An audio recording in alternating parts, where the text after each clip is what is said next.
बिस्मिल्लाहिर्रहमानिर्रहीम। कल हमने मैनेजेरियल पोर्शन का थोड़ा सा एक स्केच ड्रॉ किया था कि हम लोग क्या करने जा रहे हैं। हमने सबसे पहले कंपनी में मैनेजमेंट के एरिया को देखा। हमने कहा मैनेजमेंट को हम तीन तरह से डिस्ट्रीब्यूट कर लेंगे। One is called top management and other is called middle management and the rest is lower management. जो टॉप मैनेजमेंट है ये क्या कर रही होगी, 1 to 5 ईयर की स्ट्रेटजिक प्लानिंग कर रही होगी, ठीक है ना। और जो मिडल मैनेजमेंट है वो इस प्लान में टेक्टिकल एरिया 1 ईयर के ऊपर इसको डिस्ट्रीब्यूट कर लेगी। और जो ऑपरेशनल लोग हैं वो इसमें से फिर अपना डेज, वीक्स और उस तरह से इस प्लान को डिस्ट्रीब्यूट कर लेंगे। और ये जो टॉप मैनेजमेंट है ये जो प्लान बना रही है इसके लिए टर्म हम क्या यूज करते हैं, स्ट्रेटजिक प्लानिंग करते हैं। और जो मिडल मैनेज कर रही होती है इसे टेक्टिकल कहते हैं और फिर इसको ऑपरेशनल। बाद दफ़ा हम इसकी इसी बुनियाद पर वो नाम रिप्लेस भी कर देते हैं। हम कहते हैं ये ऑपरेशनल मैनेजमेंट है, ये टेक्टिकल मैनेजमेंट है और ये स्ट्रेटजिक मैनेजमेंट है। इसी नामों से हम मैनेजमेंट को भी रिप्लेस कर देंगे। तो सबसे पहले तो हम अपने इस पिरामिड को एक्सप्लेन करेंगे रेस्ट ऑफ द सिलेबस में। बहुत ज़्यादा काम हम इसके ऊपर टाइम स्पेंड कर रहे होंगे और ये काम हो रहा होगा। फिर हमने कहा जी स्ट्रेटजिक प्लान का मतलब क्या था, a plan of action design to achieve a long term और ओवरऑल एम। फिर हमने कहा जो स्ट्रेटजी है वो किस तरह से बनेगी, कौन लोग बनाएंगे, उनका नोमेनक्लेचर क्या हो गया, क्या नाम रखेंगे। तो पता चला one is called corporate strategy. Corporate strategy से हमारी मुराद फिर बिजनेस स्ट्रेटजी और फिर हमने फंक्शनल स्ट्रेटजी। कॉरपोरेट स्ट्रेटजी से क्या मुराद थी, define the market and business in which a company will operate. किस मार्केट में और किस बिजनेस में हम ऑपरेट करेंगे। और सेकंड क्या था जी, कौन बनाएगा इसको, टॉप मैनेजमेंट इसको बना रही होगी, ठीक है ना। टॉप मैनेजमेंट इसको इनकॉर्पोरेट कर रही होगी। Business strategy, define the basis on which firm will compete. और कौन कर रहे होंगे ये, सीनियर मैनेजर। फिर हमने फंक्शनल उसकी बात की थी कि functional management emphasise on a particular function area of an organisation. किसी एक फंक्शनल एरिया को हम प्लान कर रहे होंगे, किसी एक स्पेसिफिक एरिया से रिलेटेड कोई स्ट्रेटजी बना रहे होंगे। अच्छा जी, ये दो काम, ये एक तो कोई 3-4 चैप्टर हम इस तरह से रिलेटेड चीज़ों को पढ़ रहे होंगे। जब वो पढ़कर आएंगे तो पता चलेगा इन नटशेल हमने ये किया। सेकंड एरिया, हमने अपनी ऑर्गेनाइजेशन की एनालिसिस करना। किसी भी गिवन सिनेरियो का हमने बिजनेस एनालिसिस करना है कि ये ऑर्गेनाइजेशन कहाँ खड़ी है। अच्छा, मैंने ये कुछ नोट्स आज रखवा दिए हैं, फोटोकॉपी शॉप पे रखवा दिए। आप स्लाइड्स अगर रेडीमेड लेना चाहें तो बहरहाल वहाँ से मिल जाएंगी। और फिर उसका नेक्स्ट एनालिसिस ये भी है कि हम ग्रुप वगैरह बना लेंगे, वहाँ भी कुछ चीज़ें शेयर कर देंगे आपके साथ। तो ग्रुप के लिए जो बॉयज़ हैं उन्होंने मुझे क्या करना है, MFA लिखकर आपने इस नंबर पर बस आपने सिर्फ MFA लिखना, कोई अपना नाम, कोई इस्लाम, कुछ नहीं करना, ठीक है ना। सिर्फ MFA लिखकर, और ये बॉयज़ के लिए है। आपने बॉयज़ ने मुझे सेंड कर देना, मैं आपको एक लिंक सेंड कर दूंगा, आप उस ग्रुप में ऐड हो जाएंगे। इस ग्रुप को जब तक सेशन चल रहा होगा, जब तक हम यूज़ करेंगे नोट्स एक्सचेंज करने के लिए, या टीचर की कोई ऐसी अनाउंसमेंट है जो वो समझता है कि यार अच्छा ये मसला है, ये शायद अभी मैनेजमेंट जब तक आपको बताएगी लेट हो जाएगा, तो मैं अर्ली बता देता हूँ। ड्यूरिंग सेशन ये most of the time 1 way group होगा, ठीक है। आपको सवाल पूछना इसके अंदर अलाउ नहीं होगा, क्योंकि तो रोज़ हमारी क्लास हो रही होगी ना, यहाँ हमारी मुलाकात हो रही होगी। लेकिन आखिरी 1 महीने में जैसे ही हम अपनी क्लासेस क्लोज करेंगे, फिर हम इस ग्रुप को 2 वे करेंगे, ताकि आप उस एग्ज़ाम के डेज में जो प्रॉब्लम एरियाज़ हों वो फिर हम इसमें से डिस्कस कर सकें। बच्चियों के लिए मैं बताता हूँ कि आपको ग्रुप में मैं कैसे ऐड करूँगा। अच्छा जी, मैनेजेरियल एनालिसिस, हम अपने बिजनेस का एनालिसिस करना चाह रहे हैं। जब हम अपने बिजनेस का एनालिसिस करना चाह रहे होते हैं ना, तो हमें 2 तरह के एनालिसिस रिक्वायर्ड होते हैं। One is internal. इंटरनल का मतलब है हमारा बिजनेस की जो इंटरनल चीज़ें हैं, जो हमसे रिलेटेड हैं, जो हमारी टॉप मैनेजमेंट से रिलेटेड हैं, जो हमारे वसाइल से रिलेटेड हैं, वहाँ पर हम कहाँ खड़े हैं।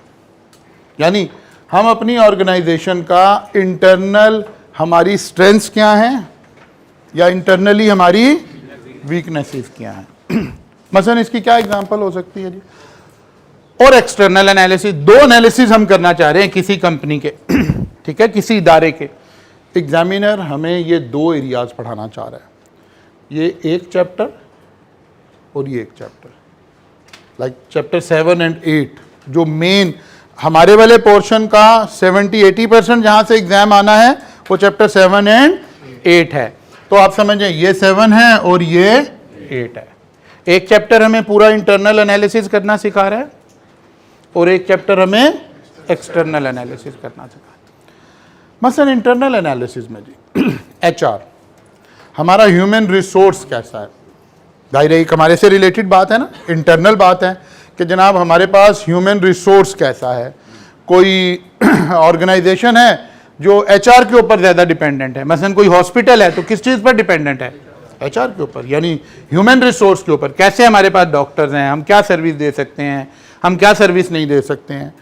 कोई कॉलेज है तो कैसे टीचर्स उसके पास हैं, कोई और ऐसा इदारा है, और बहुत सारी इंडस्ट्री ऐसी हो सकती है जो HR के ऊपर इतने ज़्यादा डिपेंडेंट ना हो, मशीन्स के ऊपर डिपेंडेंट हो, तो फिर वो अदरवाइज बातों को देख रही होगी।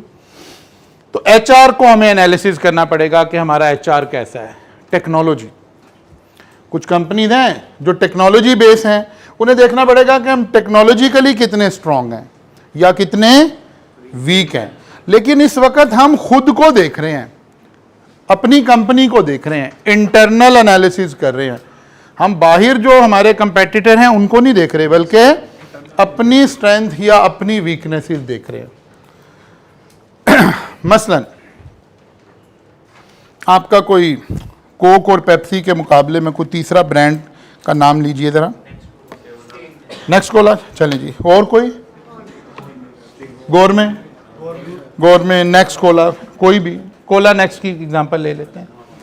हमें HR देखना पड़ेगा जी, हमारे पास हमारा रिसोर्स कैसा है, हमारी मार्केटिंग की टीम कैसी है, क्या मार्केटिंग की टीम मार्केट में अवेलेबल जो बड़े बड़े स्टोर्स हैं, जो बड़ा बड़ा नेटवर्क है, क्या उनको कायल कर लेगी कि कोक और पेप्सी के होते हुए आप कोला नेक्स्ट रख लीजिए। हम कहेंगे जी जनाब हमारे पास ज़बरदस्त लोग हैं, ये पुराने मार्केट के 30-30 साल का, इनका 30 इयर्स का एक्सपीरियंस है, इनकी PR है, इनकी रिलेशनिंग है, क्योंकि ये बंदे हमने मार्केट से ही तोड़े हुए हैं। तो यस, ये जाएंगे तो हर स्टोर को कायल कर लेंगे। अलफते पे कहेंगे यार यहाँ भी रखी होनी चाहिए, फलां पे भी कायल करेंगे, फलां पे भी कायल करेंगे। तो हम फील कर रहे होंगे कि यस हमारा ये एरिया ठीक है, स्ट्रॉन्ग है। या हमें पता चल रहा होगा कि नहीं यार हमने तो नए MBAs रख लिए हैं, इनके तो कोई महल्ले का ग्रोसरी स्टोर छोटा सा होगा, वो भी इनकी अभी बात नहीं सुनेगा। तो फिर हमें नज़र आ रहा है कि यार ये तो बड़ा काम ख़राब है, ये तो फिर बड़ा टाइम लगेगा, बड़ी इन्वेस्टमेंट लगेगी, फिर हम वहाँ पहुँचेंगे कि लोग हमारी चीज़ें रखनी शुरू करें। सेकंड हमारे पास आ गया जी टेक्नोलॉजी। हमने कहा यार क्या हम पेट बॉटल तो हमने बना दी है, 1.5 लीटर बना दी, ये बना दिया, क्या हम टिन पैक बना पा रहे हैं? तो जो बॉटलिंग की ये जो काम है, लाइक टिन, आप देखें पाकिस्तान में अगर हम थोड़ा सा 4-5 साल पीछे चले जाएं तो कोक और पेप्सी भी पाकिस्तान में टिन नहीं बना रही थी, बल्कि इंपोर्टेड आ रहा था आपके पास टिन। फिर इवन ये शायद आपके लिए हैरानगी की बात होगी कि आज भी कोक जैसी बड़ी कंपनी के पास भी टिन की बॉटलिंग का सेटअप नहीं है पाकिस्तान में। अगरचे अब आप वो स्लिम वाला जो कैन देख रहे होते हैं ना, वो आ रहा है, वो पाकिस्तानी आ रहा है। लेकिन ये एक पार्टी आई, इन्होंने अपना एक एनर्जी ड्रिंक लॉन्च किया, पावरफुल के नाम से एक एनर्जी ड्रिंक आया, इन्होंने अपना ये वाला प्लांट लगाया। फिर इनका ये प्लांट तो इतना ज़्यादा, जाहिर एनर्जी ड्रिंक के ऊपर साथ ही कुछ रेगुलेशंस आ गई, कुछ और चीज़ें आ गई, कुछ ये भी हमने पढ़ना है, ये भी हम टॉपिक में ही पढ़ रहे होंगे, इस सब्जेक्ट का ये भी हिस्सा है कि कुछ हेल्थ अवेयरनेस क्रिएट हो गई कि ये चीज़ें यूज़ करनी चाहिए, ये नहीं यूज़ करनी चाहिए। तो वो पावरफुल इतना ज़्यादा कैपेसिटी यूटिलाइज नहीं कर सका। कोक ने इसको अपॉर्चुनिटी दिया और उन्होंने उनका प्लांट रेंट पर लेकर कि यार आप अपनी प्रोडक्शन जब कर लें, जो स्पेयर कैपेसिटी आप हमारी ड्रिंक बना दिया करें। ऐसे पाकिस्तान में टिन पैक आने शुरू हो गए। अब हमें देखना पड़ेगा कि यार अब एक नई कंपनी आई है, वो कहता है यार ये जो टेक्नोलॉजी कोक और पेप्सी के पास भी नहीं है वो मेरे पास अवेलेबल है। इसका मतलब है ये आपकी स्ट्रेंथ हो सकती है, इससे आप प्ले कर सकते हैं। और अगर सबके पास है और आपके पास नहीं है तो फिर ये आपकी वीकनेस हो सकती है। तो इंटरनल एनालिसिस में हम इस तरह देख रहे होंगे कि हमारे पास क्या टेक्नोलॉजी है, क्या इक्विपमेंट है, क्या कैपेबिलिटीज हैं हमारे पास, जिसके जरिए से हम मार्केट को कैप्चर कर रहे होंगे। फिर आ गया जी फाइनेंस, हमारे पास पैसा कितना है जी। वो कहता है जी पैसे का मसला ही कोई नहीं है, जितना चाहिए होगा मिल जाएगा। उसने कहा जी कैसे मिल जाएगा। उसने कहा जहांगीर तरीन अपना यार है, वो लगा देगा पैसा, कोई मसला ही नहीं है। उसने कहा जब बंदे लाने होंगे तो टेक्नोलॉजी क्या। उसने कहा सर हम जहाज लेके जाएंगे, बंदे भर भर के लेके आएंगे, मसला ही कोई नहीं है। बात समझ आ रही है ना। तो ऐसे हमने देखना है हमारे पास पैसा कितना है, कितना पैसा हम इन्वेस्ट कर सकेंगे, कहाँ कर सकेंगे। ये सब क्या हो रहा है, इंटरनल एनालिसिस हो रहा है। हमारे प्रोसेसेस क्या हैं, हमारे बिजनेस का प्रोसेस क्या है, कैसे मैन्युफैक्चरिंग हो रही है, कितना टाइम लगता है, और क्या चीज़ें हैं। ये सारा एनालिसिस किस तरफ इशारा कर रहा है, इंटरनल। हमारे पास कोई पेटेंट्स हैं, पेटेंट का मतलब कॉपीराइट, कि कोई हमारी चीज प्रोडक्ट को कॉपी ना कर ले, बना ना ले, हमारे पास क्या राइट्स हैं। ये सब चीज़ें किस तरफ इशारा कर रही है, इंटरनल। एक है हमारे पास कोई पेटेंट नहीं है, जो चीज़ हम बना रहे हैं वो कोई भी बना सकता है। तो ये बिजनेस तो बड़ा रिस्की हुआ फिर, ठीक है ना। और एक है कि नहीं, कोई पेटेंट है, कॉपीराइट है, अगर आपको कोई कॉपी करेगा आप अदालत में चले जाएंगे, आप उसको रोकेंगे, तो इसका मतलब है ये बिजनेस ज़रा सिक्योर है, ठीक है। फिर प्रोसेसेस में भी यही मुराद है कि यार प्रोसेस कितना आसान है, कितना मुश्किल है, इन्वेस्टमेंट कितनी चाहिए, कितनी नहीं चाहिए। मसलन आपने देखा पाकिस्तान में भी अगर आप देखें, बॉटल्ड वाटर, मिनरल वाटर जिसे हम बोलते हैं, कोई लंबा प्रोसेस नहीं है। 4-5 लाख रुपया हो तो कोई भी छोटी सी एक जगह पे वाटर शॉप बना के बैठ जाता है। फिर उसकी कोई बॉटलिंग का, पैकिंग का कोई लंबा चौड़ा प्रोसेस नहीं है। बनी बनाई बॉटल मिलती है, हर एक ने 1/2 लीटर, 1.5 लीटर और ये 19 लीटर बना बना के बेचनी शुरू कर दी। इसका मतलब है ये तो बड़ा रिस्की बिजनेस है। आज आपका बिजनेस चल रहा है तो कल को साथ वाली शॉप में कोई और 5 लाख रुपया खर्च कर देगा तो वो भी शुरू कर देगा। तो हमें देखना है कि हम इंटरनली कितने स्ट्रांग हैं, कितने स्ट्रांग नहीं हैं। पेटेंट्स, हमारा कोई कॉपीराइट है, पेटेंट है, या कोई भी आकर इसको कर सकता है, इससे भी पता चलेगा हमें। फिर हम आगे जी एक्सटर्नल एनालिसिस, ये सारी चीज़ें किस तरफ इशारा कर रही हैं, इंटरनल। हम अपनी कंपनी से रिलेटेड ये बातें देख रहे हैं, इंटरनली ये सारा कुछ देख रहे हैं कि हमारी कंपनी कहाँ खड़ी है। लेकिन इनमें से हर बात पर हमने एक एक चैप्टर या एक एक लर्निंग आउटकम पढ़ना है। ये तो भी हम ओवरव्यू ले रहे हैं कि अच्छा यार ये हमने देखना है हम टेक्नोलॉजी को कैसे असेस किया करेंगे, हमने देखना है कि हम फाइनेंस को असेस कैसे करेंगे, फाइनेंस कैसे पता चलेगा कि हमारे पास अवेलेबल है कि नहीं है, कैसे पता चलेगा हमारा बिजनेस प्रोसेस ठीक है कि नहीं है, ये हमारी स्ट्रेंथ है या हमारी वीकनेस है। ये सारा कुछ हम असल में हर एक चीज़ आप समझे, इनमें से हर बात के ऊपर एक एक लेक्चर हमें लेना पड़ रहा होगा, वहाँ हम इसको लर्न कर रहे होंगे। फिर एक्सटर्नल एनालिसिस, गवर्नमेंट पॉलिसीज, ठीक है ना।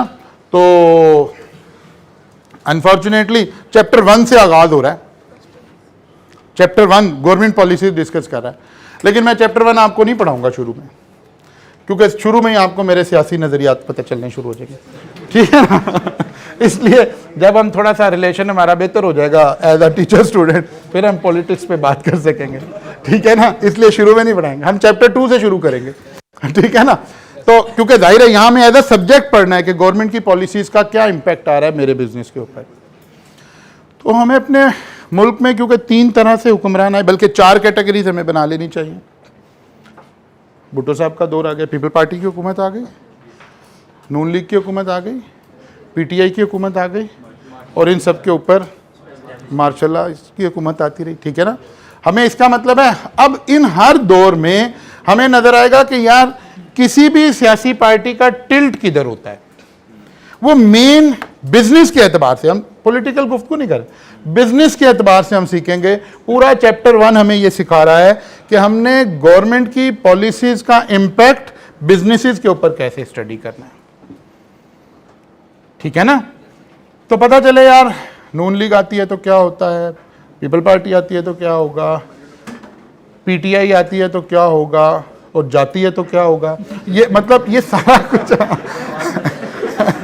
ये सारा कुछ हमने सीखना है कि जब कोई गवर्नमेंट आती है तो क्या होगा और जाती है तो क्या होगा, ठीक है ना। तो इसको हम कह रहे हैं कि गवर्नमेंट पॉलिसीज का इंपैक्ट हम स्टडी करेंगे कि कैसे इंपैक्ट आएगा।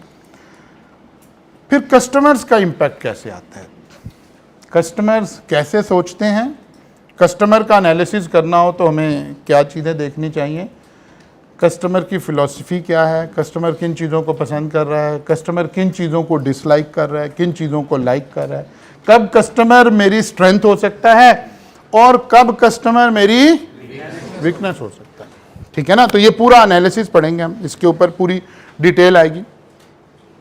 सप्लायर, सप्लायर हम किसे कहते हैं, जिसे चीज़ें हम खरीद रहे होते हैं, ठीक है ना, जिससे चीज़ें हम खरीद रहे होते हैं वो हमारा सप्लायर है, और जिसको बेच रहे होते हैं वो हमारा कस्टमर है। अच्छा, वैसे एक आसान सी बात करते हैं, अगर इन दो में से किसी एक के साथ रिलेशन अच्छा करना हो तो आपके ख्याल में किससे रिलेशन अच्छा करना चाहिए?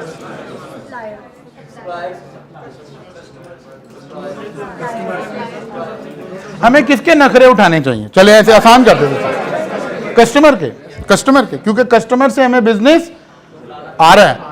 सप्लायर को तो हमारे नखरे उठाने चाहिए क्योंकि हमारे से बिजनेस उसे जा रहा है, ऐसे ही है ना। अब ये बात बड़ी कॉमन सेंस में हमें समझ आती है, आती है ना। अभी तो आपने मैनेजमेंट कुछ नहीं पढ़ी ना, अभी भी आपको समझ आ रही है कि अगर इन दो में से किसी एक से ताल्लुक ठीक करना हो तो हमें किससे करना चाहिए? कस्टमर से करना चाहिए। एक्चुअली हमने अपना जो जहन है ना उसको वसी करना है। इस चैप्टर, इस सारी ख़ास तौर पे जो मेरे वाला पोर्शन है, ये एक बड़ी कॉमन सेंस की डिस्कशन है। या आप एज अ टॉपिक वो सब्जेक्ट पढ़ने आ गए हैं बेसिकली, जो ड्राइंग रूम में, जो चाय पे, जो ऊपर कैंटीन पे, जो कहीं ट्रैवलिंग करते हुए दो लोग आपस में बहस कर रहे हैं ना, पॉलिटिकल गुफ्तगू करते हुए, वो हम अब एज अ सब्जेक्ट पढ़ने आ गए। एक्चुअली प्रॉब्लम ये है कि जब हम आपस में बहस कर रहे होते हैं, बड़ी दलीलें भी देते हैं, बड़ी लॉजिक्स भी देते हैं, सारा कुछ करते हैं, इसलिए कर रहे होते हैं कि वो सब उर्दू में चल रहा होता है। यहाँ प्रॉब्लम यह है, लिखना इंग्लिश में। अगर ये पेपर उर्दू में या बोलकर कर दिया जाए तो आप बगैर पढ़े भी पास हो सकते हैं सारे, ठीक है ना। तो हमें यहाँ सीखना है यही सारा कुछ। अच्छा, जरा देखिए, हम इस नतीजे पर पहुंचे कि कस्टमर और सप्लायर में से, वैसे तो दोनों से ताल्लुकात अच्छे होने चाहिए, आइडियल बात तो ये ना, दोनों से ताल्लुकात अच्छे होने चाहिए, लेकिन अगर एक से करने हो तो कस्टमर से। अब जरा इसको अपने मुल्क पर अप्लाई करते हैं। चाइना हमारा सप्लायर है कि कस्टमर है? सप्लायर है। यूरोप, अमेरिका रिलेटिव टर्म में कस्टमर है। हम जो कुछ एक्सपोर्ट कर पा रहे हैं, जो टेक्सटाइल एक्सपोर्ट करते हैं, जो कोई लेदर एक्सपोर्ट करते हैं, जो कोई फार्मास्यूटिकल एक्सपोर्ट करते हैं, जो कोई हम अपनी मेडिकल इक्विपमेंट एक्सपोर्ट करते हैं, वो दुनिया के किस हिस्से में हम एक्सपोर्ट कर रहे हैं? यूरोप में, अमेरिका में। एज अ नेशन हमारी पॉलिसी क्या है? हम चाइना से ताल्लुकात अच्छे करना चाहते हैं और उनसे ख़राब करना चाहते हैं, जबकि बेसिक सेंस हमें बता रही है कि यार अगर इन दो में से एक से हालात ठीक करने हो तो फिर कस्टमर से करने चाहिए। भाई जो आपसे चीज़ें खरीद रहा है उनसे ताल्लुकात अच्छे करें, जो आपको चीज़ें बेच रहा है, हम सब के दिमाग में, जहन में ये पॉलिसी ऐसे इंसर्ट हुई है कि जी चाइना से हमारे ताल्लुकात अच्छे हैं, चाइना हमारा दोस्त है, चाइना के साथ ये है, चाइना के साथ ये है। भाई दोस्त इसलिए कि हम उसके कस्टमर हैं, उसको हमारे नखरे उठाने हैं, हम उसके नखरे उठा रहे हैं।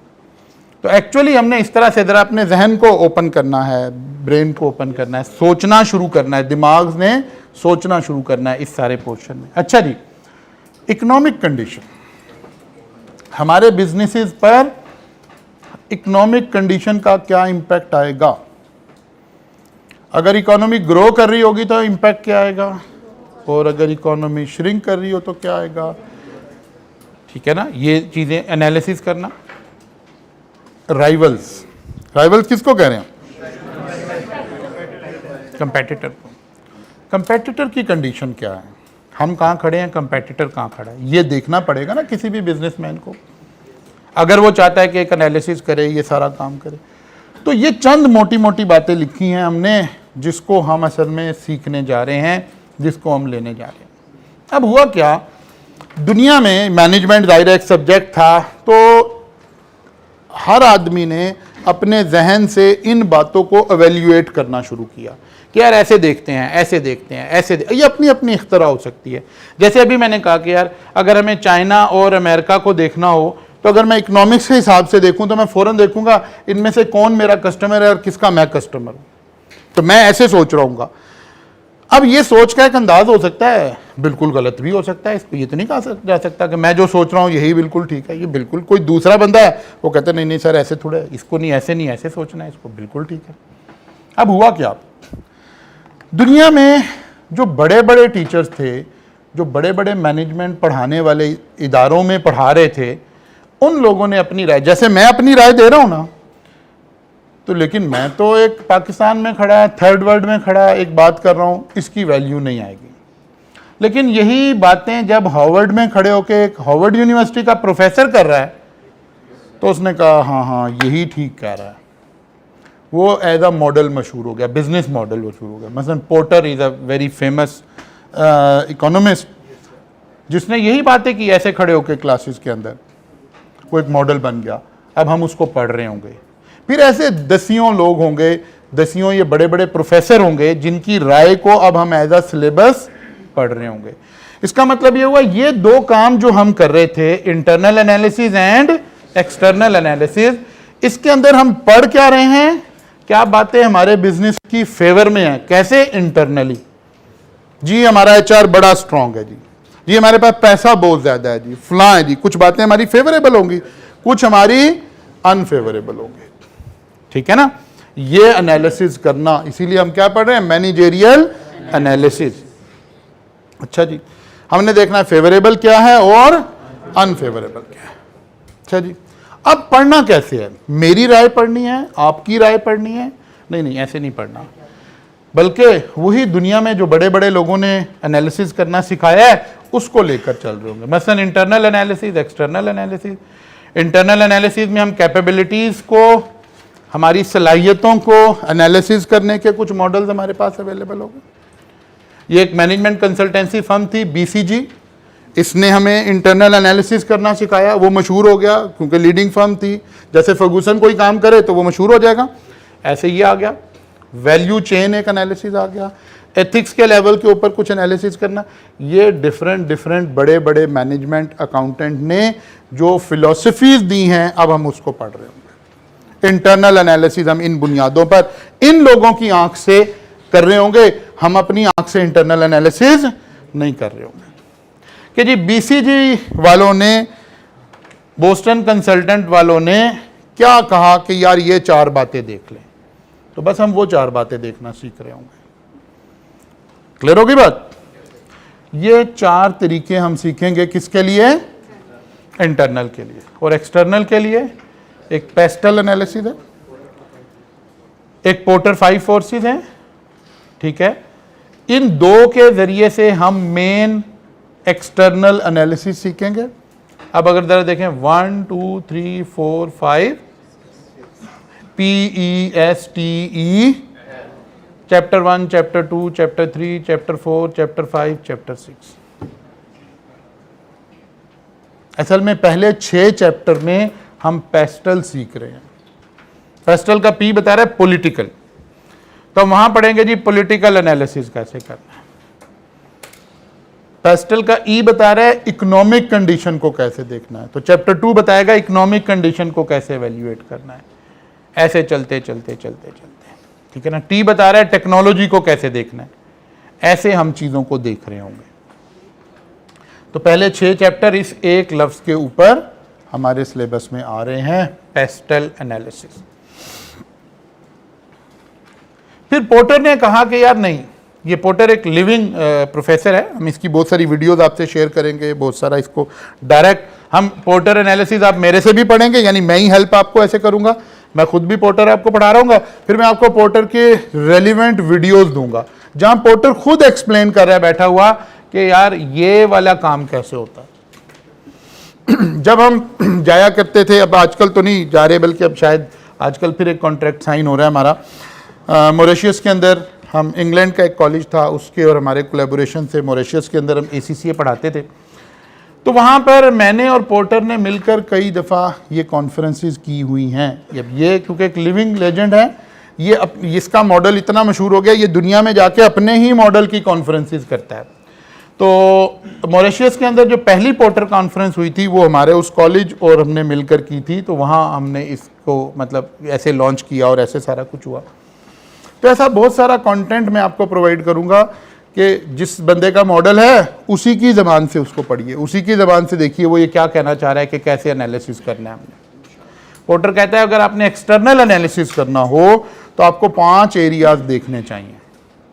वो कौन कौन से 5 एरियाज हैं और उससे कंक्लूजन कैसे हमने निकालना है कि अच्छा हम इंडस्ट्री में कहाँ खड़े हैं, हमारा एक्सटर्नल फैक्टर में हमारी, क्योंकि कोई भी कारोबार, कोई भी बिजनेस जब भी सर्वाइव कर रहा होता है तो 2 महाज पे लड़ रहा होता है, एक इंटरनल महाज पे और एक एक्सटर्नल महाज पे।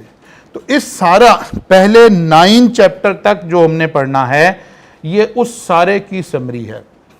जब आप ये 9 चैप्टर पढ़ चुके होंगे ना तो फिर आप कहेंगे कि सर ये 9 चैप्टर हमेशा इस एक स्लाइड से रिवाइज हो जाते हैं।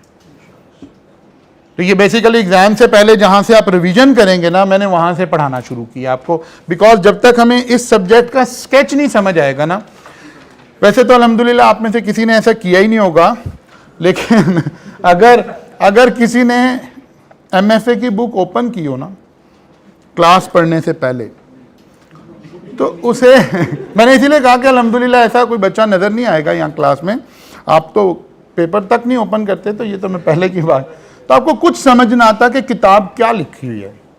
आपको लगता है यार ये कोई मुताला पाकिस्तान की किताब आ गई है, क्या आ गया है, क्योंकि पहला चैप्टर ही खोलता है, वहाँ भुट्टो साहब का जिक्र आ रहा है, वहाँ याह्या खान का जिक्र आ रहा है, बंदा कहता है या अल्लाह ये क्या हो गया है, ये कौन सी किताब आ गई है। तो बहुत सारे टीचर्स जो BFD वगैरह पढ़ाते थे, ठीक है, जब MFA आया तो उन्होंने ऑप्ट नहीं किया इसको पढ़ाना, बिकॉज उन्होंने पहले 5-6 चैप्टर देखे तो पता ही नहीं लग रहा कि क्या हो रहा है, कोई सिरा ही नहीं समझ आ रहा कि क्या लिखा हुआ है, क्यों लिखा हुआ है, क्योंकि वहां कहीं नहीं लिखा हुआ कि हम पेस्टल एक्सप्लेन कर रहे हैं। तो जब हमने इसे दायरा टीच करने के लिए सोचा तो देखा, वैसे भी ये एरिया हम क्योंकि टीच कर ही रहे थे पहले से, तो हमें लगा कि यार अच्छा बच्चे को पहले समझाना पड़ेगा पढ़ना क्या है, एजेंडा क्या है, क्या पढ़ने जा रहे हैं। अब जब हम सारा सिलेबस पढ़ रहे होंगे तो आपको डे फर्स्ट पे पता लग गया कि यार असल में ये 2 महाज हैं, इन 2 महाज के ऊपर हमने बिजनेस का एनालिसिस करना है, कभी हम इंटरनल एनालिसिस कर रहे होंगे और कभी हम एक्सटर्नल एनालिसिस कर रहे होंगे। हम पढ़ने के अपने फ्लेवर की ब्लेंडिंग में भी ऐसे कर रहे होंगे, क्योंकि पहले 6 चैप्टर ये इसका मिजाज ज़रा और तरह से है, एग्ज़ाम फोकस और तरह से है, चैप्टर 7 और 8 इसका मिजाज और तरह से है, एग्ज़ाम फोकस ज़्यादा है, तो कुछ एरिया यहाँ से साथ साथ पढ़ते जाएंगे, कुछ वहाँ से पढ़ते जाएंगे, कुछ यहाँ, ताकि एक बैलेंस्ड अप्रोच के ज़रिए से हम ये सारा एनालिसिस कर सकें। तो पोर्टर ने एक्सप्लेन किया कि जनाब अगर आपने एक्सटर्नल एनालिसिस करना है, वो कहते हैं यार ये 5 बातें देख लें तो समझें आपका बिजनेस का एनालिसिस हो गया, आपको पता चल जाएगा आपका बिजनेस कहाँ खड़ा है। इसी तरह और बहुत सारे लोग हैं, हो सकता है ये 50 लोग हों दुनिया में, लेकिन जो बड़े बड़े प्रोफेसर थे उनके मॉडल्स मशहूर हो गए, बाकियों के फिर पीछे रह गए। अच्छा जी, देखना क्या है फेवरेबल में, हमने देखना है कि कोई बात फेवरेबल प्रेजेंट में फेवरेबल है, आज फेवरेबल है या फ्यूचर में फेवरेबल हो जाएगी। ठीक है ना, एक चीज मेरी फेवर में हो सकता है अभी हो और एक हो सकता है फ्यूचर में हो जाए। जो पास्ट था, आप ये पढ़ेंगे, कॉस्ट में पढ़कर आए होंगे कि पास्ट इवेंट को तो हम संक बोलते हैं ना, वो तो इररेलेवेंट हो जाती है। डिसीजन मेकिंग में, एनालिसिस में पास्ट इवेंट तो संक हो चुका होता है, इररेलेवेंट हो चुका। एक चीज पास्ट में मेरी फेवर में थी, तो थी का क्या करना है? हम तो फ्यूचर की बात करना चाह रहे हैं ना, जो थी उसका तो कोई फायदा नहीं है। मतलब जी इसहाक डार साहब मेरे बहुत अच्छे दोस्त थे, यानी दोस्त तो हैं लेकिन जब वो फाइनेंस मिनिस्टर थे फिर उस दोस्त की वैल्यू कुछ और थी, तो अब तो वो थे, उसका तो कोई फायदा नहीं है, शायद फ्यूचर में हो जाए। बात समझ आ रही है? अच्छा जी, तो हमने देखना है कि कोई बेनिफिट प्रेजेंट में हो रहा है या फ्यूचर में हो रहा है। ऐसे ही जब हम किसी चीज का एडवर्स इंपैक्ट देख रहे हैं इन सारी बातों का, तो फिर देखना है कि अनफेवरेबल अभी है या ये वाले हालात आगे चल के मेरे लिए अनफेवरेबल हो जाएंगे।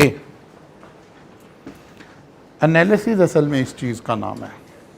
अगर प्रेजेंट में कोई चीज फेवरेबल है तो इसका क्या मतलब हुआ, अगर फ्यूचर में फेवरेबल हो जाएगी इसका क्या मतलब हुआ, ये सब कुछ हमने सीखना है। Actually 95% of the syllabus agenda इस स्लाइड पर डिस्प्ले हो गया है। ये पूरा सारा हमारा सिलेबस आ गया, उसका एक स्केच क्रिएट हो गया कि ये काम हमने करना है। अच्छा जी, स्ट्रेटजिक एनालिसिस। स्ट्रेटजिक एनालिसिस या स्ट्रेटजिक पोजीशन। अब फिर वही बात है कि what is a strategic analysis. यहां से अब हमारा सिलेबस का आगाज हो रहा है कि स्ट्रेटजिक एनालिसिस कहते किसको है? To analyse current position of the business. आज हम हमारा बिजनेस कहां खड़ा है इसका एनालिसिस करना क्या कहलाएगा? स्ट्रेटजिक एनालिसिस या स्ट्रेटजिक पोजीशन। बस हम देखना चाहें जी, कोक की स्ट्रेटजिक पोजीशन क्या है, एप्पल की स्ट्रेटजिक पोजीशन क्या है, गूगल की स्ट्रेटजिक पोजीशन क्या है। तो ये एक एनालिसिस है जिसको हम करना सीख रहे होंगे। इसको हमेशा दो तरीके से एनालिसिस होगा, वही बातें जरा रिपीट होने लगी हैं। एक इंटरनल एनालिसिस करेंगे हम और एक एक्सटर्नल एनालिसिस करेंगे। सम टाइम जब एग्जाम में सवाल आएगा तो वो हमें कहेगा सिर्फ इंटरनल एनालिसिस करके बता दें कंपनी का पोजीशन इंटरनली कैसी है। सम टाइम कह रहा होगा खाली एक्सटर्नल बता दें, और सम टाइम एक्सटर्नल में भी खाली बताएगा कि नहीं यार पोर्टर की नज़र से देख के बताएं कि ऑर्गेनाइजेशन कहाँ खड़ी है। बात समझ आ रही? तो जैसा सवाल होगा ऑब्वियसली वैसे ही हम इसको लेकर चल रहे होंगे, वैसे ही हम इस सारे को आगे लेकर चलेंगे।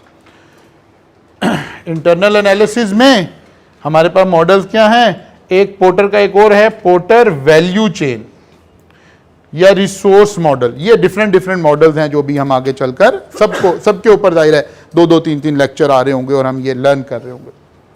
फिर इसी तरह से एक्सटर्नल एनालिसिस का एक दूसरा नाम भी है, इसको हम क्या कहते हैं? Environmental analysis. Environmental internal analysis, external analysis. External का दूसरा नाम आ गया एनवायरमेंटल एनालिसिस। ये हम कई तरह से कर सकते हैं। इंडस्ट्री का, अगर पूरी इंडस्ट्री का करना हो किसी का, तो पोर्टर 5 फोर्सेस हमारे पास अवेलेबल हैं, लाइफ साइकिल एक अवेलेबल है। या मैक्रो लेवल पर करना है तो फिर पेस्टल लगा देंगे, या पोर्टर नेशनल, डायमंड। पोर्टर के बहुत सारे मॉडल्स हैं क्योंकि एक मशहूर प्रोफेसर है हार्वर्ड का, वो बहुत सारी बातों पर स्ट्रेटजिक चीज़ों के ऊपर बहुत सारी गुफ्तगू करने के आदी हैं वो, और उनके वो मॉडल दुनिया भर में फिर पढ़ाए जा रहे होते हैं।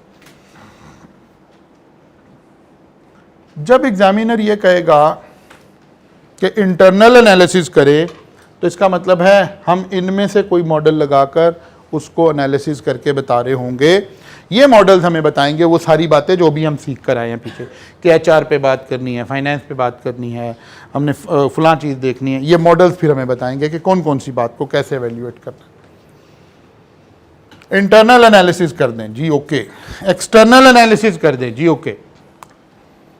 बाज़ दफ़ा कहते हैं नहीं इंटरनल एक्सटर्नल नहीं, ओवरऑल कंपनी का एनालिसिस कर दें।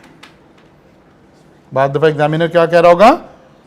ओवरऑल इंडस्ट्री का एनालिसिस कर दें। तो फिर हम क्या करेंगे?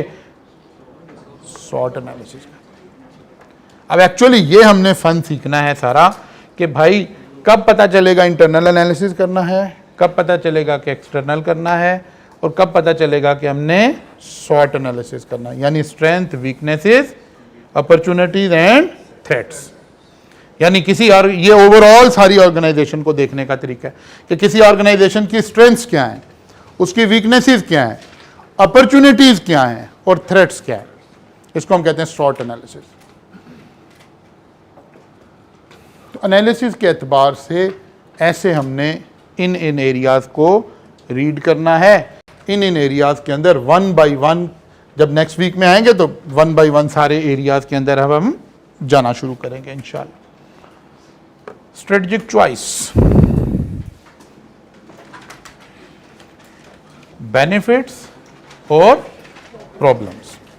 यानी अब हमने स्ट्रेटजी बनानी है ना, तो अब हम देख रहे हैं हमारे पास कोई बेनिफिट आ रहा है या कि कोई प्रॉब्लम आ रही है। तो यहां से पता चलेगा कि क्या स्ट्रेटजी बनाए। अभी हम पीछे पढ़ कर आए थे कि फिर देखेंगे किस लेवल की प्रॉब्लम है। क्या ये लेवल टॉप मैनेजमेंट के देखने का है, लोअर मैनेजमेंट के देखने का है, मिडिल मैनेजमेंट के देखने का है। और जब भी कोई बेनिफिट है तो हमेशा एनालिसिस करना है हमने कि प्रेजेंट में बेनिफिट है या कि फ्यूचर में बेनिफिट है। यानी आज ही बेनिफिट है हमें कोई, या फ्यूचर में कोई बेनिफिट अराइज होने वाला है। प्रॉब्लम्स, आज प्रॉब्लम चल रही है या फ्यूचर में कोई प्रॉब्लम आने वाली है। ठीक है ना। अब पॉलिसीज कैसे बनानी है। बेनिफिट की बात करते हैं। प्रेजेंट में कोई बेनिफिट है तो बिजनेस ने क्या सोचना है, इस बेनिफिट से मैक्सिमम फायदा कैसे उठाना है, या इस बेनिफिट को how to retain, how to utilise, इस बेनिफिट से फायदा क्या उठाना है। मसलन ऑर्गेनाइजेशन से हटके एक छोटी सी गुफ्तगू करते हैं। आपको एक बेनिफिट है, पाकिस्तान में जब हम बच्चों को पढ़ा रहे होते हैं तो यहां के बच्चों को एक बेनिफिट है। क्या बेनिफिट है, आप सब इस एज में भी फुल टाइम स्टूडेंट हैं। जब जरा इस खिते को छोड़ के बाहर निकलते हैं तो इस एज का बच्चा कहीं भी फुल टाइम स्टूडेंट नहीं है। उसने अपने खर्चा भी खुद उठाना है, उसने कमाई भी खुद करनी है। अगर वो पढ़ना चाहता है तो पढ़ ले, नहीं पढ़ना चाहता तो ना पढ़े। बेनिफिट क्या है, आपके पास टाइम भी है, आपके माँ बाप के प्रोवाइड करदा वसाइल भी हैं। तो आपने देखना है इसको यूटिलाइज कैसे करें। तो आपने सोचा यार मैं सीए कर लेता हूं, मैं फुल टाइम पढ़ता हूं, मेहनत करता हूं, क्वालिफाई कर जाऊंगा, मेरा मुस्तकबिल बन जाएगा। आप क्या सोच रहे हैं इस वक्त, इस बेनिफिट को रिटेन कैसे कर लें, इससे कोई परमानेंटली कैपिटलाइज कैसे कर लें इस बेनिफिट को। अकाउंटेंट की लैंग्वेज यूज कर लेते हैं। बात समझ आ रही है। फ्यूचर में कोई बेनिफिट अराइज होने जा रहा है या हो सकता है, ये बात हमें लग रही है कि इससे हमें बेनिफिट मिल जाएगा, तो हमने फौरन स्ट्रेटजी बनानी है इस बेनिफिट को कैसे हासिल कर सकते हैं। बेनिफिट तो ये आने वाला है, अब इससे हमने फौरन बेनिफिट उठाना कैसे है, कैसे ये बेनिफिट हासिल किया जा सकता है। ये पॉलिसीज बना रहे होंगे, इस तरह की स्ट्रेटजीज बना रहे होंगे, ऐसे सोच रहे होंगे। कोई प्रॉब्लम आ गई है, करंटली हम कोई प्रॉब्लम फेस कर रहे हैं बिजनेस में, तो क्या स्ट्रेटजी बनानी है, हाउ टू ओवरकम, इस मसले का हल क्या निकालें भाई, क्या स्ट्रेटजी बनाएं, क्या काम करें। मसलन आपकी प्रोडक्शन शॉर्ट हो रही है तो हमें फौरन देखना चाहिए यार ये मसला आ रहा है, क्या कैसे हल करें। उसने कहा प्लांट नया लगाएं, ये करें, ये करें, ये करें, हाउ टू ओवरकम। ठीक है ना। हम कॉलेज में हमारे पास रूम्स शॉर्ट है, स्पेस कम है, हमें अपनी क्लासेस की प्लानिंग करते हुए बहुत सारे एस्पेक्ट को देखना पड़ रहा होगा। तो ये करंट क्या है, कैपेसिटी प्रॉब्लम नजर आएगी, हाउ टू ओवरकम। तो सोचना चाहिए कि यार इसको ओवरकम कैसे करें, कैंपस ऐड करें, क्या करें, किस तरह करें। ऐसे ही बिजनेस सोच रहा होगा कि कोई एक प्रॉब्लम आ रही है, तो अगर प्रॉब्लम एरिया है तो फिर हम उस वक्त बैठे ये सोच रहे होंगे कि इसको ओवरकम कैसे करें। अगर करंट प्रॉब्लम आइडेंटिफाई हो गई है तो फिर हम सोच रहे होंगे इसको ओवरकम कैसे करें। और अगर फ्यूचर में कोई प्रॉब्लम आने वाली है, हाउ टू अवॉइड, कि ये प्रॉब्लम आ जानी है तो आज स्ट्रेटजी बनानी शुरू करें कि अगले आइंदा आने वाले सालों में ये प्रॉब्लम आ जानी है तो इसको ओवरकम कैसे करें। या ये प्रॉब्लम आ गई है तो इसको कैसे ओवरकम। ये सारा स्केच है जी, पूरा सिलेबस हमारा खत्म हो गया। जैसे वो अब एक पेपर इंट्रोड्यूस हुआ ना इसके पीआरसी के अंदर, एक इसी तरह का एक पेपर इंट्रोड्यूस हुआ है, पीआरसी 5, इंट्रोडक्शन टू बिजनेस। वो एक ऐसा पेपर इंट्रोड्यूस किया ICAP ने कि वो पूरे सीए का ना एक विजिट करा रहा है, यानी आपने टिल फाइनल क्वालिफाई करने तक जो चीज़ें पढ़नी हैं वो सब उस पेपर के अंदर ओवरव्यू दिया जा रहा है।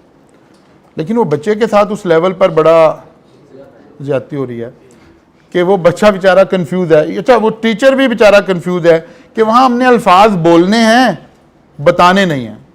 मसलन अभी आप जो इसका दूसरा एरिया अदनान साहब वाला कल से शुरू होगा, जैसे आपने वहाँ पढ़ना है जी कॉस्ट ऑफ कैपिटल क्या होती है जी, रिडीमेबल कॉस्ट क्या है।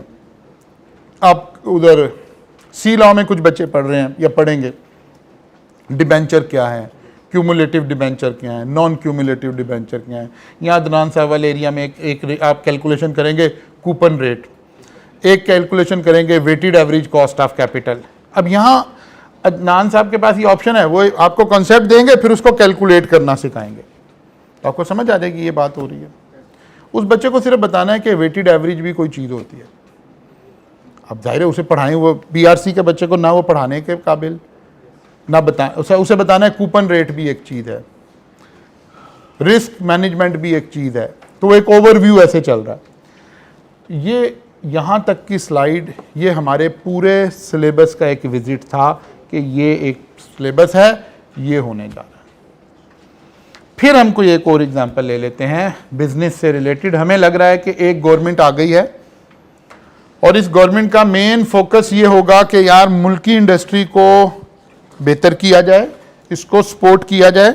और मुल्की इंडस्ट्री को सपोर्ट करने का एक आसान तरीका क्या है, आप अपनी इंपोर्ट्स के ऊपर थोड़ा सा बैन लगा दें, ड्यूटीज लगा दें, इंपोर्ट के ऊपर बैन लगा दें, ड्यूटीज लगा दें, ताकि वो चीज़ें महंगी हो जाएं। जब महंगी हो जाएंगी तो लोग लोकल चीज़ें यूज़ करने पर मजबूर हो जाएंगे। तो पता चलेगा कि अच्छा यार, अब कुछ लोग होंगे ना, हम एज आ नेशन हमें ये सब बातें अच्छी लग रही हैं कि यार ये तो बड़ी अच्छी बात है, हमारा मुल्क तरक्की करेगा, हमारी इंडस्ट्री तरक्की करेगी। लेकिन कुछ लोग होंगे जिनका बिजनेस इससे रिलेटेड होगा। एक ही पॉलिसी कुछ लोगों को, मसलन हम कह रहे हैं जब जैसे ये गवर्नमेंट आई तो इंपोर्ट के ऊपर थोड़ा सा कर्टेल करने की कोशिश की गई कि इंपोर्ट ज़्यादा ना हो, ड्यूटीज़ लगा दी, सारा कुछ हो गया। उसका एक इम्पैक्ट आया कि अगर आप इस वक्त पाकिस्तान में चीज़ परचेज़ करने जाएं तो अच्छी चीज़ पिज़्ज़ा बनाने के लिए या कहीं और इस्तेमाल करने के लिए आ रही थी, ऑस्ट्रेलिया से आ रही थी, इधर से हॉलैंड से आ रही थी, बेल्जियम से आ रही थी। अब वो महंगी इतनी हो गई है, जो चीज़ का इंपोर्टर था उसने कहा यार ये कौन खरीदेगा, छोड़ दिया उसे। एज अ नेशन, या अगर मेरा डायरेक्ट लिंक नहीं है तो मैं कहूँगा यार ज़बरदस्त काम हो गया जी, बड़ा अच्छा काम हो गया, इससे हमारा इंपोर्ट बिल कम हो रहा है जी, इससे हमारी इकोनॉमी पे। लेकिन जो शख्स पिज़्ज़ा का बिजनेस कर रहा था वो तो मुश्किल में पड़ गया है। अगर वो लोकल चीज़ यूज़ कर रहा है, उसका फ्लेवर वो नहीं है, उसका टेस्ट वो नहीं है, तो उसका तो सारा बिजनेस एट स्टेक चला गया। अब कस्टमर को तो ये बात नहीं समझ आ रही है। कस्टमर कहता है यार पहले इनका पिज़्ज़ा अच्छा होता था, अब अच्छा नहीं है। अब देखना है कि क्या इंपोर्ट बैन हो गई है। अब इसका एनालिसिस ऐसे हो रहा होगा कि शुरू में पता चला इंपोर्ट बैन होने जा रही है, बैन नहीं यानी महंगी होने जा रही है, चीज़ें मिलनी बंद हो जाएंगी। अभी करंट प्रॉब्लम नहीं थी, फ्यूचर में प्रॉब्लम थी। तो हमने सोचना था कि हाउ टू अवॉइड, कैसे अवॉइड कर सकेंगे हम, इससे कैसे निकलेंगे बाहर। मीन्स हमें लोकल सोर्सिंग ढूंढना चाहिए, कहीं किसी लोकल कंपनी से देखना चाहिए कि क्या शायद कोई लोकल कंपनी भी थोड़ा बेहतर काम कर रही हो। जब हम इस एंगल से देख रहे होंगे तो इस पिज़्ज़ा वाली कंपनी के लिए हम इसको प्रॉब्लम में डिस्कस कर रहे होंगे, ठीक है ना। मसलन हम डोमिनो के लिए बिजनेस वो कर रहे हैं, हम पिज़्ज़ा हट के लिए एनालिसिस कर रहे हैं, तो हम इस बात को प्रॉब्लम में डिस्कस करेंगे। हम गवर्नमेंट की पॉलिसी की वजह से इस इंडस्ट्री के ऊपर इसे प्रेजेंट या फ्यूचर की प्रॉब्लम में डिस्कस कर रहे होंगे। लेकिन अगर हम एडम्स की बात कर रहे हैं जो चीज़ मैन्युफैक्चरर हैं, तो हम उनके लिए स्ट्रेंथ में डिस्कस कर रहे होंगे कि यार बड़ा ज़बरदस्त काम या हो गया है या होने जा रहा है कि यार अब तो लोगों को चीज़ मिलेगी नहीं तो अब तो हमारी ही खरीदेंगे। तो एक्चुअली हमारा वो जो जैसे कह रहे हैं ना, मैंने एक लफ्ज़ बोला, दिमाग खोलने की ज़रूरत पड़ेगी। ये वो पेपर नहीं है कि आप रटा लगा लो कि यार अच्छा ये इंपोर्ट बैन हो गई है तो इसका मतलब है प्रॉब्लम हो गई या बेनिफिट हो गया। नहीं नहीं नहीं, देखना पड़ेगा किसके ऊपर इंपैक्ट देखना है आपने। अगर मैं एडम्स की बात करूं तो उधर फॉल करता हूं, तो उसके लिए तो बेहतरीन अपॉर्चुनिटी क्रिएट हो गई है कि अपनी प्रोडक्शन बेहतर करे, अपनी क्वालिटी बेहतर करे और इस बेनिफिट को फौरन हासिल करे। लेकिन अगर मैं डोमिनो की बात करूंगा, पिज़्ज़ा हट की बात करूंगा या और किसी पिज़्ज़ा के ब्रांड की बात करूंगा तो फिर इनके लिए प्रॉब्लम हो गई है कि इनका तो बना बनाया बिजनेस खराब होने जा रहा है। हाउ टू ओवरकम, ऐसे हमें एनालिसिस करना सीखना है। गवर्नमेंट की पॉलिसीज़ का, गवर्नमेंट की बाकी चीज़ों का हमें देखना पड़ेगा कि किस तरह से एनालिसिस करना है। यही चैलेंज दरपेश होना है इस क्लास में। हर वो चीज़ बच्चे को अच्छी लग रही होती है, जब आप अदनान साहब के 3 दिन गुजारेंगे ना तो आप हमेशा फील करेंगे यार क्या बात है, आसान हो गया काम, क्योंकि न्यूमेरिक आ रहा है ना, ये चीज़ें, ये फार्मूला है जी कॉस्ट कैलकुलेट करने का, इसमें पुट करें जी आंसर आ गया, ख़त्म बात। दिमाग का इस्तेमाल कम करना है, चलो नहीं करना तो नहीं कह रहा, कम करना है, लेकिन यहाँ प्रॉब्लम यही है, हर वक्त दिमाग का इस्तेमाल करना पड़ेगा। आपको देखना पड़ेगा अच्छा यार किस क्या जिक्र हो रहा है, इससे मुझे फ़ायदा आ रहा है, क्योंकि एक ही वक्त में बेनिफिट भी आ रहा है और एक ही वक्त में प्रॉब्लम भी आ रहा है। हर चीज़ नॉर्मली दुनिया में ऐसी है। मसलन इन्फ्लेशन बढ़ रही है, फ़ायदा हुआ कि नुकसान हुआ? वेरी गुड, डिपेंड करता है किसको वैल्यूएट करने जा रहे हैं। आम आदमी की ज़िंदगी में बेताशा मुश्किलात आ रही हैं, बेताशा प्रॉब्लम्स आ रही हैं, लेकिन हम पढ़ेंगे जाकर, जब पेस्टल के ई को पढ़ेंगे, इकोनॉमी को पढ़ेंगे तो देखेंगे कि नहीं नहीं यार, इन्फ्लेशन अगर बढ़ रही हो तो इसके कुछ बेनिफिट्स भी हैं। इंटरेस्ट रेट कम कर दिया या इंटरेस्ट रेट बढ़ा दिया, इन दोनों सूरतों में हमें कुछ बेनिफिट अराइज हो रहे हैं, कुछ ड्रॉबैक अराइज हो रहे हैं। देखना पड़ेगा उस वक्त हम कहां खड़े हैं, हम कहां खड़े हैं। मतलब कंपटीशन अराइज हो रहा है जी, किसी भी इंडस्ट्री में कंपटीशन अराइज हो रहा है, कस्टमर के लिए तो बेनिफिट हो रहा है, लेकिन जो बिजनेस कर रहे हैं वो उसी को प्रॉब्लम देख रहे हैं। तो पोर्टर बताता है कि अच्छा इस प्रॉब्लम को कैसे हल करना है, कैसे एवेल्युएट करना है, कैसे लेकर चलना है। तो जी ये वाली स्लाइड आप फोटोकॉपी शॉप से लेकर जाएंगे, नेक्स्ट वीक आएंगे तो इंशाल्लाह ताला आपने आने से पहले, मंडे को सुबह क्लास में आने से पहले भले स्लाइड ले लीजिएगा फोटोकॉपी शॉप से, पूरा जो चैप्टर पढ़ रहे होंगे पूरे वीक की स्लाइड मैं आपको प्रोवाइड कर दिया करूँगा और साथ साथ इसको आगे लेकर चल रहे होंगे इंशाल्लाह ताला। कोई आपके जहनों में सवाल है तो पूछ लें, 2-3 मिनट हैं क्लास में हमारे पास। जी बेटा, सॉरी जी अभी चलेंगे, बस आगे मंडे से आएंगे तो यहीं से शुरू करना है हमने, ठीक है ना। चॉइस का मतलब है अब हम चूज कर रहे हैं, ठीक है, और एनालिसिस का मतलब है, एक है एनालिसिस मैंने करके बता दिया, ये यहां खड़े हैं। चॉइस का मतलब है इन दो में से मुझे अपने लिए चूज भी करना है, ठीक है ना। तो लेकिन यहां से आगे चल रहा हूं, बुक नहीं, बुक हमने आई कैप की किताब पढ़नी है, अदनान साहब अपने पोर्शन की बुक प्रोवाइड कर देंगे, मैं इसको पब्लिश अगली मर्तबा करूंगा, अभी आपको स्लाइड्स की शक्ल में साथ साथ मिलेंगे ये, और हम इसके साथ ऑफिशियल जो स्टडी टेक्स्ट होगा थोड़ा सा उसको लिंक करेंगे, ठीक है ना। क्योंकि आई कैप का एक मिजाज ये है, कोई भी पेपर बनता है एग्जामिनर के लिए ये इंस्ट्रक्शन होती है आई कैप की कि आपने जो स्टडी टेक्स्ट है ना उसको सामने ओपन करना है, फिर पेपर बनाना शुरू करना है। अगर आप कभी खुद भी ईमानदाराना एनालिसिस करें किसी भी पेपर का तो आप खुद ही फील करेंगे कि सबसे ज़्यादा बेनिफिट में वो बच्चा रहता है जो आई किताब, क्योंकि एग्जामिनर के सामने जब वो किताब खुली हुई है तो एग्जामिनर तो वहाँ से पेपर बना रहा है। इवन जो पेपर मैं पढ़ाता हूँ, यानी ज़ाहिर है मेरी ग्रिप उस पर ज़्यादा होगी, आप पेपर लेकर आइए, मैं आपको आई कैप की किताब का पेज नंबर बताऊंगा कि यहाँ से ये उसने सवाल बनाया, यहाँ से सवाल बनाया, यहाँ से सवाल बनाया। लेकिन अनफॉर्चुनेटली ये जो नया टीचिंग की मेथोडोलॉजी है, इसमें हम बच्चे को अनफॉर्चुनेटली बीइंग अ टीचर, हमारा भी एक नेगेटिव रोल है। हम बच्चों को जो ऑफिशियल स्टडी टेक्स्ट हैं या जो ऑफिशियल चीज़ें हैं उससे दूर कर रहे हैं, और हम कहते हैं यार आप मेरे नोट्स हैं, मेरी किताब है, यहाँ आ जाओ बस। अब आईकैप को इसके ऊपर जाहिर है आईकैप भी हर वक्त अपने मेंबर की क्वालिटी को इंटैक्ट रखने की कोशिश कर रहा होता है।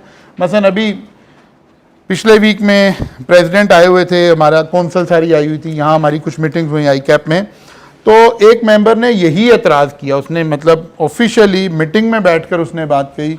उसने कहा सर अगर हमें 2 ट्रेनी स्टूडेंट रिक्वायर्ड होना तो एटलीस्ट 50 इंटरव्यू करने पड़ते हैं, तब 2 बच्चे हमें काम के मिलते हैं। आप क्या क्वालिटी प्रोड्यूस कर रहे हैं? ये कौंसल में बैठ के बात हो रही है, ठीक है। आईकैप इसके लिए जाहिर है अपने एंगल से कोशिश करता रहता है।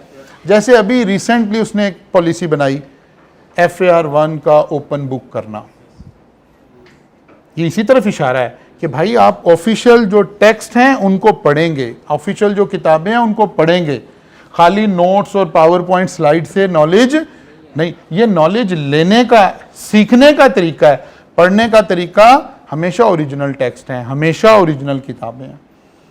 लेकिन अनफॉर्चुनेटली ऐसा हो नहीं रहा। कुछ महीने पहले, 1-1.5 महीना हो गया शायद अब इस बात को, मेरे भी उस्ताद हैं, नवीद अंसारी साहब के भी उस्ताद हैं, बल्कि हम तकरीबन सब जो लोग पढ़ा रहे हैं आजकल उनके उस्ताद हैं, इकबाल खान साहब, वो एक दिन आए और उन्होंने आके बिल्कुल ऐसे ही, जाहिर है हमारे उस्ताद भी थे, और उन्होंने कहा यार क्या क्वालिटी प्रोड्यूस कर रहे हो, निकम्मे बच्चे आ रहे हैं, किसी को कुछ नहीं पता होता, क्या तुम लोग पढ़ा रहे हो, इन्हें कह दो फलां सेक्शन खोल के दिखाओ, तो इन्हें पता ही नहीं होता सेक्शन कहते किसको है। अब अगर हम रियलिटी में बात करें तो जब हम सेक्शंस वाले पढ़ रहे हैं, इनकम टैक्स पढ़ रहे हैं या लॉ पढ़ रहे हैं, तो हम तो नोट से पढ़ रहे हैं, हम तो अपनी किताबों से पढ़ रहे हैं। अब फॉर्म में कोई आपको कहते हैं यार इसमें से ना सेक्शन 1110 मुझे खोल के दिखा दो, अब पार्टनर तो यही एक्सपेक्ट करता है ना कि ये मेरे पास आया बच्चा, वो मैं अपना एक केस तैयार कर रहा हूँ, यार मुझे सेक्शन 111 खोल दो। अब उस बच्चे के बेचारे एक फरिश्तों को भी नहीं पता कि सेक्शन 111 कहाँ लिखा हुआ है, क्योंकि उसने तो कभी किताब देखी नहीं है। इस बात को जब तक हम पढ़ रहे हैं हमें एहसास नहीं हो रहा इसका। जैसे ही हम फर्म में पहुंचते हैं, पहले इंटरव्यू ही देते हैं, वहीं हम एक्सपोज होना शुरू हो जाते हैं। और ये बात अब कौंसल मेंबर बैठकर कौंसल में कर रहे हैं। ये भी मैं आपको पिछले हफ्ते की बात कह रहा हूँ।